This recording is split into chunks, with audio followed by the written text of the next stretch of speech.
ከ200 ሰዎች ትናንትና 8 ሰዎች እንደተገደሉ ማወቅ ችያለሁ። ያለይ ሳውዲ አረቢያ በኢትዮጵያ ላይ እጅግ ዘግናኝ የሆነ ድርጊትን እየፈጸመች ትገኛለች። ከ200 በላይ ለሚሆኑ ዜጎቻችን በስቅላት የሞት ፍርድን እንደምትፈርድባቸው ወስናለች። ይህንም ተከትሎ ብፁዕ ፓትርያርካችን ለመላ ኢትዮጵያን ድምጻችን እንድናሰማ ጥሪ አስተላልፈዋል። ሌላኛው በሀገራችን እጅግ ማቆም ያጣው የሹፌሮች መገደል ነው። አሁንም በቤኒሻንጉል ጉሙዝ በርካቶች ተገድለዋል። ዮሐንስ 1:1 ላይ ቃል ነበረ፣ ቃልም በእግዚአብሔር ዘንድ ነበረ የሚለው ቃል የተባለው ኢየሱስ ነው እያሉ ነው የሥላሴ ዶክትሪን አማኞች። ይህ ፈጽሞ ስህተት ነው። ዮሐንስ 1:1 የሚያወራው እግዚአብሔር ለአብርሃምና ለዘሩ ስለሰጠው የተስፋ ቃል ነው። ኦኬ፣ ያ የተስፋ ቃል ነው እግዚአብሔር ዘንድ ያለው እንጂ ኢየሱስ ወልድ አይደለም። እግዚአብሔር ዘንድ የነበረው ወልድማ ከዛሬ 2000 ዓመት በፊት ድንግል ማርያምን ትጸንሻለሽ ወንድ ልጅም ትወልጃለሽ ተባለች፣ ጸነሰች፣ ወለደች። ወልዳ በከብቶች ግርግም አደረገችው እንጂ እግዚአብሔር ዘንድ አልነበረም። እንዴት ነው ከእግዚአብሔር ዘንድ ጋር የሚኖረው? ኢየሱስ በፍልስጤም ምድር ነው። የመጀመሪያው ይህ በእንዲህ እንዳለ ሴቱ አፎይም ተነስታለች። ያለ እውቀት መጽሐፍ ቅዱስን በማጣመም ለምታወቀው እህታችን መሰረት ትክክለኛውን ምላሽ ሰጥታታለች። ውሸት ዮሐንስ ወንጌል ምዕራፍ 1 ቁጥር 1 ላይ ያለው የዘላለም አምላክ ወይስ የአብርሃም ተስፋ? አብርሃም ሳይኖር እርሱ ነበረ። ይህም ደግሞ ዮሐንስ ወንጌል ምዕራፍ 8 ቁጥር 58 ላይ እንደዚህ ይላል፣ ለአብርሃም የተሰጠ ተስፋ ቢሆን ኖሮ ከአብርሃም በፊት ሊኖር አይችልም ነበረ። ላንብብላችሁ። እውነት እውነት እላችኋለሁ አብርሃም ሳይወለድ እኔ ነኝ አይ አም እያለ የተናገረ ነው መስዬ። ኡስታዝ ሁሱ በበርካታ ሙስሊሞች እየተወገዘ ይገኛል። አንተ የምታመልከው አምላክ የኛ አምላክ አይደለምም እያሉትም ይገኛሉ።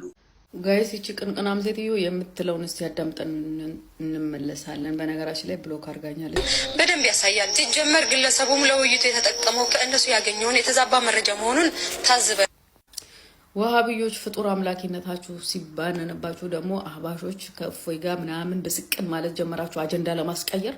እነዚህንና የመሳሰሉትን ቪዲዮዎች እየቀርብ ያለው ሰላም በአለም ዙሪያ የምትገኙ ውድ ኦርቶዶክሳውያን እንደምን አላችሁ? ይህ ቪዲዮ ደርሷችሁ እየተመለከታችሁ ከሆነ ቪዲዮቹን ለሌሎች ኦርቶዶክሳውያን እህት ወንድሞቻችን ደርስ ላይክ፣ ሰብስክራይብ እንዲሁም ሼር በማድረግ አድርሱላቸው። ሳውዲ አረቢያ ከ200 በላይ ለሆኑ ኢትዮጵያን እጅግ አደገኛ የሆነ ፍርድ ፈርዳለች። በስቅላትም ለመቅጣት በሞት ጥላ ውስጥ ለሚጠባበቁ ኢትዮጵያንን ድምፅ እንድንሆናቸው ብፁዕ ፓትርያርካችን ከፍ አድርገው ድምፃቸውን አስተላልፈዋል። ስለዚህ በዓለም ዙሪያ ለምንገኝ ኢትዮጵያኖች በቻልነው ቋንቋ ሁሉ እነዚህ ዜጎቻችን ከሞት ጥላ እንዲያመልጡ እንድንተባበር ጥሪያቸውን አስተላልፈዋል። የእሳቸውን ጥሪ እንከታተል። ከ200 ሰዎች ትናንትና 8 ሰዎች እንደተገደሉ ማወቅ ችያለሁ። አሁንም አልረፈደም። እባካችሁ በምትወዷት እናታችሁ ሁላችሁ በየእምነታችሁ ኦርቶዶክስ በእግዚአብሔር ስም፣ ሙስሊም በአላህ፣ ፕሮቴስታንት በኢየሱስ ስም፣ በቃ ከዚህ በላይ ልመና የለም። እባካችሁ እነዚህ በሳውዲ አረቢያ የሚገኙ 200 ወገኖቻችን አሁንም የኛ እርዳታ ያስፈልጋቸዋል። ስለዚህ በአሁን ሰዓት በተለያዩ አውሮፓ ሀገራት ለምሳሌ በጀርመን በቤልጂየም አካባቢ አሁን ሰላማዊ ሰልፍ እየተወጣ ይገኛል።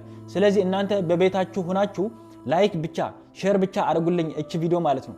እባካችሁ ሁላችን የምንችለው ያህል ድምጽ እንሆናቸው።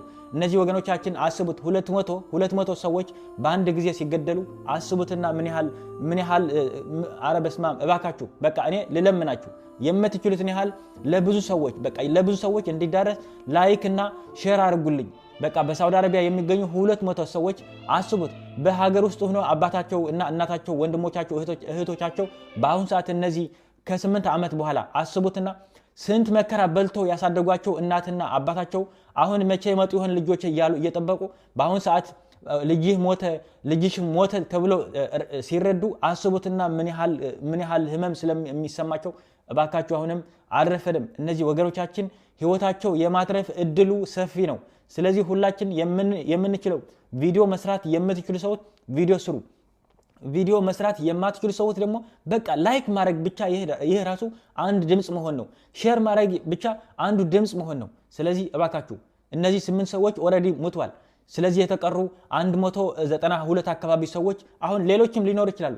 ስለዚህ የነዚህ ሰዎች ህይወት ካተረፍን የሌሎችም እንግዲህ ለሚመጡ ወገኖቻችንም ህይወት እንዳተረፍን አስቡትና እባካችሁ በምትችሉት ያህል ይሄ ቪዲዮ ላይክ አድርጉልኝ፣ ሼር አድርጉ። በዚህ ሰዓት ሰበር መረጃ ተሰምቷል። ብፁዕ ቅዱስ አቡነ ማትያስ በሳውዲ አረቢያ የሞት ፍርድ የተፈረደባቸው ኢትዮጵያውያን ወገኖቻችንን የዓለም ሕዝብ ተረባርቦ እንዲያተርፋቸው አባታዊ መልእክታቸውን ማስተላለፋቸው በዚህ ሰዓት ተሰምቷል። ብፁዕ ቅዱስ አቡነ ማትያስ ለኢትዮጵያ መንግስት፣ ለሳውዲ አረቢያ መንግስት እንደዚሁም ለዓለም አቀፍ የሰብአዊ መብት ተሟጋቾች ይድረስ ሲሉ አንድ መልእክትን ያስተላለፉ ሲሆን በሳውዲ አረቢያ ምድር እነታቸውን እናመሰግናለን። ዋናው ነገር እነዚህ ዜጎቻችን ከሞት እንዲያመልጡ ስለሆነ ሁላችንም ኢትዮጵያኖች በመተጋገዝ ለነዚህ ኢትዮጵያን ድምጽ እንድንሆናቸው ድምጻችንንም ከፍ አድርገን ለዓለም ህዝቦች እንድናሰማ ሳውዲ አረቢያም ይህን ህጓን እንድሽር እንድናደርግ ሁላችንም እንተባበር። ሌላኛው በሀገራችን ከጊዜ ወደ ጊዜ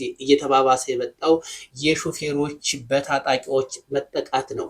ሹፌሮች እንደልባቸው መንቀሳቀስ አልቻሉም። አሁንም በቤኒሻንጉል ጉሙዝ በመተከል ዞን በርካታ ሹፌሮች እንደተገደሉና በርካቶችም ለሞት ሰለባ እንደሆኑ እየተነገረ ይገኛል። ይህን ነገር መንግስት አንድ እንዲለው መረጃውን አጋሩ። እስኪ እንከታተል። እጅግ አሳዛኝና ልብ ሰባሪ የሆነ ዜና ተሰምቷል። ቁጥራቸው ከ30 በላይ የሚሆኑ ሰዎች ህይወታቸውን አጥተዋል። እንዲሁም በተጨማሪ ደግሞ ቁጥራቸው ከ51 በላይ የሚሆኑ ዜጎችም እንግዲህ የመቁሰል አደጋ እንዳጋጠማቸው እየተነገረ የሚገኘው በቤኒሻንጉል ጉሙዝ መተከል ዞን ላይ በታጣቂዎች በተከፈተ ተኩስም እንግዲህ ይህን ያክል ሰው ሞቷል። እንዲሁም በተጨማሪ ደግሞ ቁጥራቸው ማለት ነው የሟቾች ቁጥር ከዚህ በላይ ሊጨምር ይችላል። እንዲሁም ደግሞ የቆሰሉ ሰዎች ጭምርም እንግዲህ ከዚህ በላይ ሊያሻቅብ እንደሚችሉ ነው እየተነገረ የሚገኘው። ከጉባ ወደ ግልገል በለስ እየሄደ የነበረ የህዝብ አመላላሽ አውቶቡስ ላይ ነው እንደዚህ አይነት አደጋ እየተፈጠረ የነበረው። በዚህ አደጋ ላይ እንግዲህ 4 አውቶቡሶች ተቃጥለዋል። እንዲሁም ደግሞ ቁጥራቸው ከ30 በላይ የሚሆኑ ሰዎችም እንግዲህ ህይወታቸው ማለፉ ነው እየተነገረ የሚገኘው። እጅግ በጣም አሳዛኝ በሆነ ሁኔታ እንግዲህ በቤኒሻንጉል ጉሙዝ በተለይም ደግሞ በመተከል ዞን ማለት ነው እንደዚህ አይነት አደጋዎች ሲፈጠሩ ይህ የመጀመሪያው አይደለም። በየተለያዩ ቀናት ልዩነት ማለት ነው የተለያዩ ሰዎች እየተገደሉ በታጣቂዎች እየተገደሉ ነው የሚገኙት። ራሳቸውን የጉሙዝ ታጣቂ ኃይል ብለው በሚጠሩ ሰዎችም እንግዲህ እንደዚህ አይነት አደጋ በየጊዜው እየተከሰተ እንደሆነ ነው እየተነገረ የሚገኘው። ይህን ተኩሱ እንዲሁም ደግሞ የተኩስ ልውውጥ ከተፈጠረ በኋላም በርካታ ሰዎች ማለት ነው ራሳቸውን ለማዳን ወደ ጫካ ውስጥ እየሮጡ ነበር። እነዚህ ሰዎች እንግዲህ ህይወታቸው አደጋ ላይ ይገኛል። ሞቶም ሊሆን ይችላል የሚሉ ሰዎችን ጭምር መረጃዎችን እያጋሩ ይገኛሉ። በአካባቢው ላይም እንግዲህ በተለያየ ጊዜ እንደዚህ አይነት አደጋ እየተፈጠረ እንደሆነ ነው እየተነገረ የሚገኘው። ከ4 በላይ የሚሆኑ መኪኖችም እንግዲህ በተመሳሳይ መቃጠላቸው እየተገለጸ ይገኛል። በዚህ ጉዳይ ተጨማሪ አዳዲስ መረጃዎችን ማግኘት ከሆነ አጋራችኋለሁ። ለሟቾች ወገኖቻችን ግን ነፍስ ይማርልን። በሌሎች ጉዳዮች አሁንም በድጋሚ መልሳለሁ። መልካም ምሽት ይሁንላችሁ። ለሞቱት ወገኖቻችን ቸሩ እግዚአብሔር ነፍስ ረፍትን ይስጥልን። ለሹፌሮችና በመንገድ ላይ ለሚጓዙ ተጓዦች ሁሉ ግን ሰላም የሚመጣበት ቀን እጅጉን በኢትዮጵያ ውስጥ ናፍቆናል። መንግስት ይሄን ነገር አንድ ሊለው ይገባል። ኡስታዝ ኡሱ በበርካታ ሙስሊሞች እየተወገዘ ይገኛል። አንተ የምታመልከው አምላክ የኛ አምላክ አይደለም፣ ሙስሊሙ ማህበረሰብም አትወክልም በማለት ከእፎይ ጋር ከተወያየ በኋላ በርካታ ትችቶች እየተሰነዘሩበት ይገኛል። እስኪ ከትችቶቹ መካከል የተወሰኑትን እንከታተል። ጋይስ ይቺ ቅንቅናም ሴትዮ የምትለውን እስቲ ያዳምጠን እንመለሳለን። በነገራችን ላይ ብሎክ አድርጋኛለች። ፎቶዋን መለጠፍ አልቻልኩም። ቪዲዮዋንም ራሱ ሰው ነው አውርዶ ይላከልኝ በዋትስአፕ እና እስኪ አድምጠናት እንምጣ።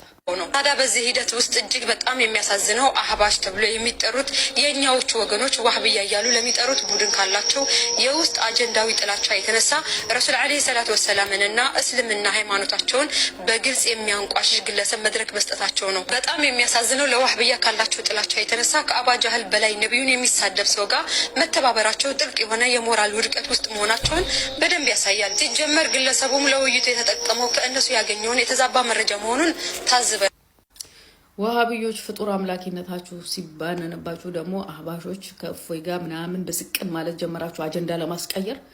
ሁሷችሁ አይደለ እንዴ የሁሉ ሺህ ህዝብ በተሰበሰበ ሲጀመር የተገጣጠመ ፍጡር እንደምታመልኩ የተናገረው? አምላክ ብላችሁ የምታመልኩት 2 እጆች ያሉት በግራና በቀኝ 2 እግሮች ያሉት ታፋ ያለው ጀርባ ወገብ ያለው ጭንቅላት ያለው የሚወጣ የሚወርድ እንደሆነ እየተናገረው እኮ ሁሷችሁ ነው አይደለ እንዴ? እፎይ በአደባባይ የእናንተን ሴራ የእናንተን እምነት ስላጋለጠ አህባሾች ናቸው እንደዚህ ያደረጉት ምናምን። ሲጀመርኛ አልሐምዱሊላህ ረብል ዓለሚን የኛ አላህ ሱብሓነሁ ወተዓላ የምናመልከው በቁርአን ውስጥ የተጠቀሰውን ነው። ፍጡራንን የማይመስለውን እዛ ነው እዚህ ነው የማይባለውን አምላካችንን አላህ ሱብሓነሁ ወተዓላ ነው እኛ ሙስሊሞች የምናመልከው። ገባችሁ አይደለ? እንደናንተ የተገጣጠመ ፍጡሩን አይደለም የምናመልከው። ስለዚህ እኛ በወንድማማች መካከል ሲጀመር ምን አገባን? የናንተን ላይቭ ማልተከታተልም ሲጀመር ራሳችሁን እንደ ሙስሊም አድርጋችሁ ራሳችሁን ሙስሊም ነን ብላችሁ ራሳችሁን ሾማችሁ አይደል እንደዚህ ተዋርዳችሁ አዋርዶ ፍጡር አምላኪነታችሁን የላካችሁ እኛ ምን አገባን ራሳችሁ እዛ ስትግማሙ የነበረውን በእኛ ላይ መታላቅቁት ሲጀመር እኮ እናንተ ሙስሊም እንዳልሆናችሁ እኮ እኛ ነን የምናውቃችሁ ሌላ ሰው እኮ ማንንም አያውቃችሁም ራሳችሁ መጤነታችሁን ትረሳላችሁ አንዳንዴ ላስታውሳችሁ እንዴ ለምን ዓላማ ወደ ሀገራችን እንደገባችሁ በእኛ በሙስሊሞች ስር ተሸሽጋችሁ ሀገራችን ስንት ጉድ ነው እየሰራችሁ ያላችሁት መስጊዶችን የምታፈርሱ ሐሪማዎችን የምታፈርሱ ዑለማዎችን የምትገሉ ማን ናችሁ ራሳችሁ አይደላችሁ እንዴ በእኛ በሙስሊም ስር ተደብቃችሁ ማለት ነው ስለዚህ የእናንተ ጉድ እኛ እንጂ ማንንም አያውቃችሁ አሁንም ደግሞ እዛው ተግማምታችሁ ውርደታችሁን ስትከናነቡ አህባሾች እንደዚህ ብለው ምናምን እያላችሁ ወደኛ አትለጣጠፉ ፍጡር አምላኪ ናችሁ እጅ ያለው እግር ያለው የሚወጣ የሚወርድ የሚንቀሳቀስ ሁለት እጆች ያሉት ፍጡርን ነው የምታመልኩት ይሄ እኮ የማይካድ ነገር ነው ቁርአን ውስጥ ያልተጠቀሰን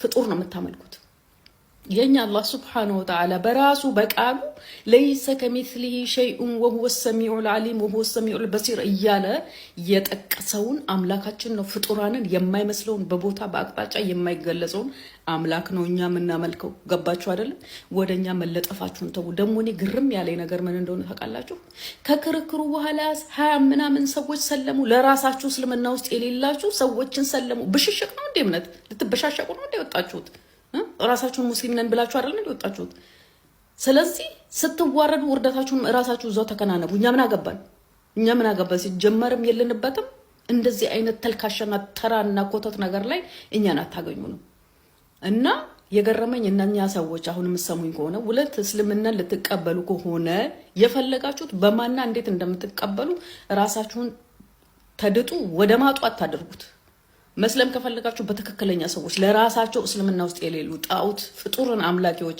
እጅግር ያለው አምላኪዎች እነኚህ ሰዎች ሙስሊም ናቸው ብላችሁ እንዳትሸወዱ ለክርስቲያኖች ደግሞ ማስጠንቀቂያ ስለ እስልምና ማወቅ ከፈለጋችሁ ትክክለኛ ሙስሊሞች እነማን ናቸው ብላችሁ ለማወቅ ሞክሩ እንጂ እንደዚህ ጣዖት ፍጡር አምላኪ ተንቀሳቃሽ አምላኪን ሰዎች ሙስሊም ናቸው ብላችሁ ወጣችሁ ስለ እስልምና መጥፎ ነገር እንዳትናገሩ እባካችሁ በማለት በአክብሮት ተጠይቃለሁ ምክንያቱም እናንተ ለይታችሁ ላታቋቸው ትችላላችሁ ሙስሊም ነን ስለሚሉ አዎ ሙስሊም ናቸው ብላችሁ ከነሱ ጋራ ውይይትም ይሁን ለማወቅም መሞከርም ይሁን እንዳታደርጉ በፍጹም እነኚህ ሰዎች እስልምናን የማይወክሉ ሰዎች ናቸው ምክንያቱስ እጅ ያለው እግር ያለው የሚንቀሳቀስ የሚወጣ የሚወርድ ሁለት እጆች ያለው በግራና በቀኝ ብሏል ሁሱ አላህ ይጠብቀንና ከእንደዚህ አይነት እምነት ማለት ነው መልሰው ደግሞ ቁርአን ውስጥ አልተጠቀሰም ይላል ያልተጠቀሰ ቁርአን ውስጥ ያልተጠቀሰም ፍጡር ነው የሚያመልኩት በነገራችን ላይ እነሱ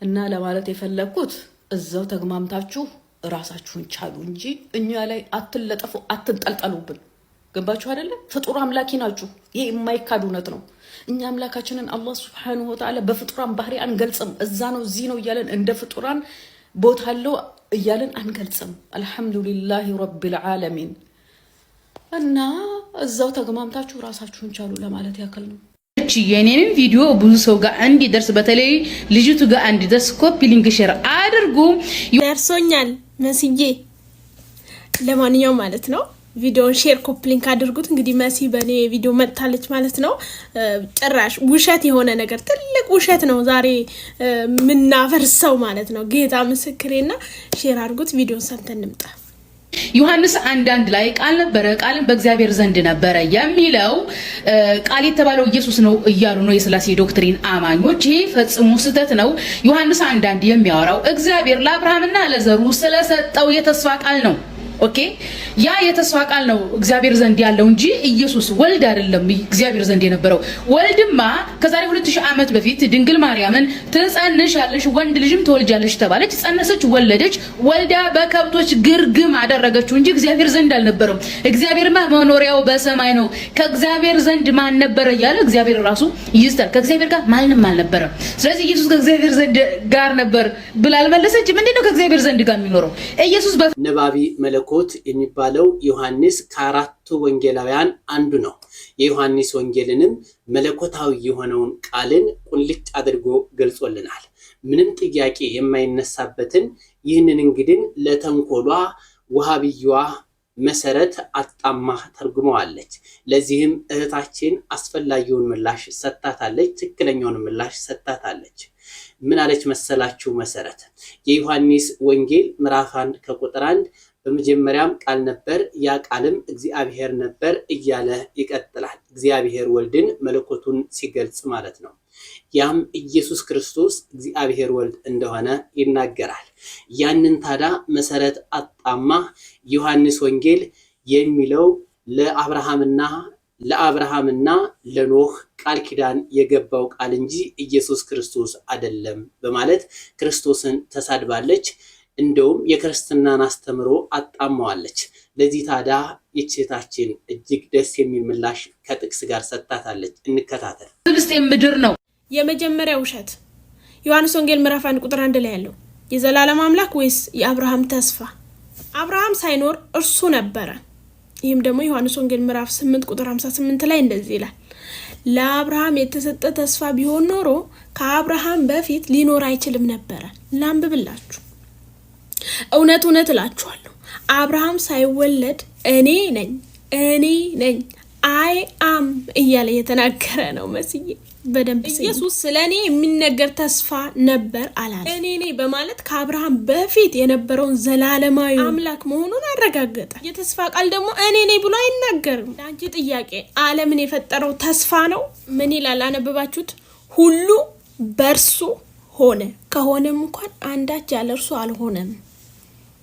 ዓለም የተፈጠረው በተስፋው ቃል ሳይሆን በፈጣሪ ቃል ነው። ተስፋ ቃል ዓለምን አይፈጥርም። ዓለምን የፈጠረው ግን ቃሉ ነው። ያ ቃል ደግሞ ኢየሱስ ነው። ስለዚህ ቃሉ ለአብርሃም የተነገረ ንግግር ሳይሆን ዓለምን የፈጠረ አምላክ ነው። የተስፋ ቃል ስጋ አይሆንም። ዮሐንስ ወንጌል ምዕራፍ 1 ቁጥር 14 ላይ ሁላችንም እንደምናውቀው እንደዚህ ይላል፣ ቃልም ስጋ ሆነ ጸጋና እውነትን ተሞልቶ በእኛ አደረ። የተስፋ ቃል በወረቀት ላይ ይጻፋል እንጂ ስጋ አይሆንም። ስጋ ሆነ ማለት ሰው ሆኖ ተወለደ ማለት። ሰው ሆኖ የተወለደው ደግሞ ማን ነው? ኢየሱስ ክርስቶስ ነው ማለት። ቃሉ ተስፋ ብቻ ቢሆን ኖሮ ተስፋው ተፈጸመ ይባል ነበር። በከብቶች ማደሪያ ነው ኢየሱስ ያለው ላልሹ ደግሞ ኢየሱስ ራሱ እንደዚህ ብሏል በዮሐንስ ወንጌል ምዕራፍ 17 ቁጥር 5 ላይ አሁንም አባት ሆይ ዓለም ሳይፈጠር በአንተ ዘንድ በነበረኝ ክብር በአንተ ዘንድ አክብረኝ። ዓለም ሳይፈጠር ኢየሱስ ዓለም ሳይፈጠር እንደነበረ እየተናገረ ነው። ኢየሱስ ዓለም ሳይፈጠር በአብ ዘንድ ክብር ነበር። በከብቶች ማደሪያ መወለዱ እኛን ለማዳን የመጣበት ነው እንጂ መጀመሪያው አይደለም። ሚልክያስ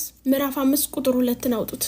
አንቺ ቤተልሔም ከአንቺ እስራኤል የሚገዛ ይወጣል፣ አወጣጡም ቀድሞ ጀምሮ ከዘላለም ነው። ዘላለም የምትባለውን አስምሩባት። በስጋ ቤተልሔም በከብቶች ማደሪያ ተወለደ። ምንጩ ግን ከዘላለም ነው። የትኛው ነው የተስፋ ቃል ነው የሚባለው? ለማንኛውም ሼር ኮፒ ሊንክ አድርጉልኝና አድርሱልኝ። ወዳችኋለሁ። መስዬ ወድሻለሁ። ሁሌ ጌታን ስለምሰብኪ ማለት ነው። ኢየሱስ አምላክ መሆኑን የምታውቁበት ነው። ድንገት ብዙ ጊዜ ይሄ ጥያቄ የሚነሳው ከእስልምና እምነት ሰዎች ነው። የእስልምና እምነት ሰዎች አላህ አይወልድም አይወለድም የሚል ኮንሰፕት አላቸው። ይሄ በጣም ከእውቀት ማነስ ሊመነጭ ይችላል የኛን እምነት ለመረዳት ከሆነ። ምክንያቱም እኛ አብ ወልድን ወለደው ምንለው ባዮሎጂካል አይደለም፣ ኢስ አናሎጂካል ነው።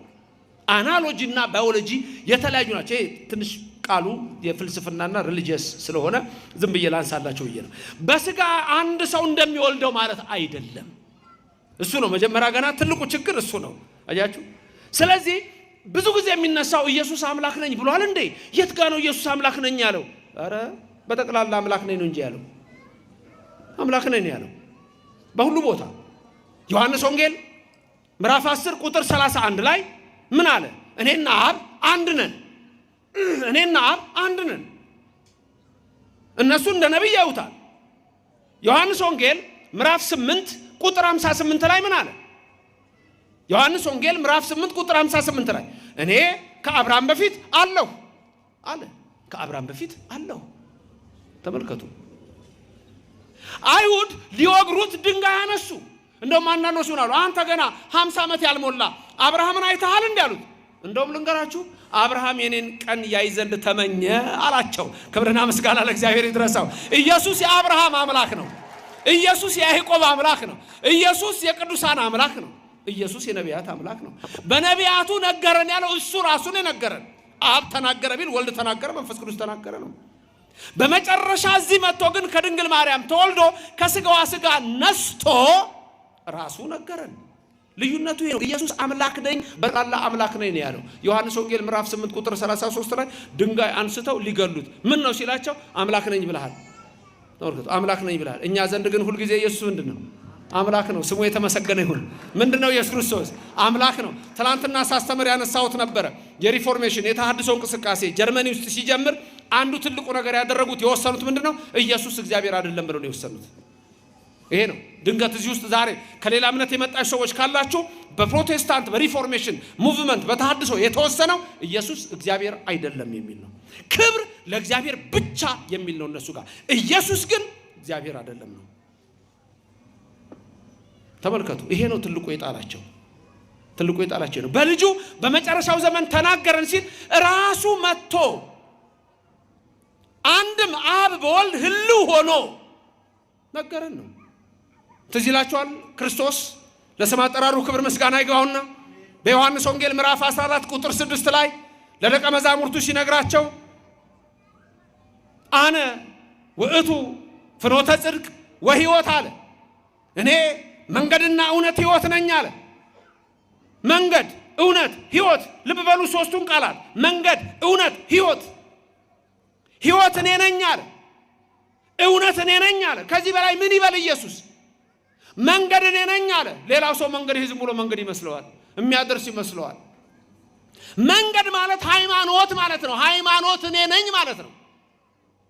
መንገድ ሃይማኖት መሆኑን ለማወቅ ከፈለጋችሁ ትንቢተ ኤርምያስ 6:16 ላይ እዩ። ትንቢተ ኤርምያስ 6:16 ላይ እንደምታዩ የሐዋርያት ሥራ ምዕራፍ 9 ቁጥር 1 እዩ።